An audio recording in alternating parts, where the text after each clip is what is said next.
It is a bit funny. There is a paradox here that the entity which controls the currency, they can print money whenever they want, wants to accumulate some other asset. If these currencies or the fiat money that we have held its own intrinsic value, why should they go out and look at any other asset in their balance sheet? It does mean that either they don't trust their own currencies.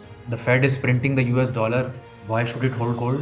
Why should it hold just dollars and it can print as many dollars as it wants? What is the fear that all central banks have? And central banks are lining up to buy gold in the last few years. In the last 3 years, central banks have bought 1,000 tons of gold every year.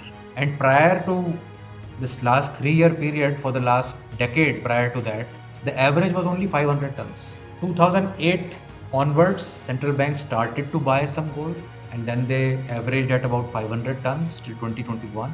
And then 22 onwards, that average has become 1,000 tons. Just to give you some context, gold's production, annual production is about 3,000 tons globally. India consumes, I should say, about 800 odd tons. China consumes about 8 to 900 or 1,000 tons. Central banks used to consume about 500 tons, and the rest was amongst all other different participants in the market.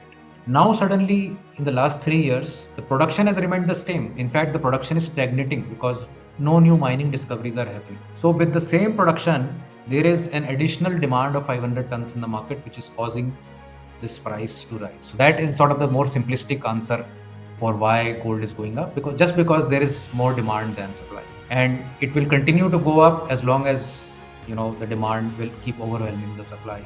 Surge that is happening indicates, not just in prices but in the volume that central banks are buying, is that they feel that they are at the cusp of some change in the monetary system. So the current system that has been going on since 1971, where the US dollar was delinked from a backing of gold, and it has lasted about 54 years since, this is coming to some change. They are buying gold as an insurance themselves, that we really don't know what is going to happen to this system, and hence we are buying gold to protect ourselves.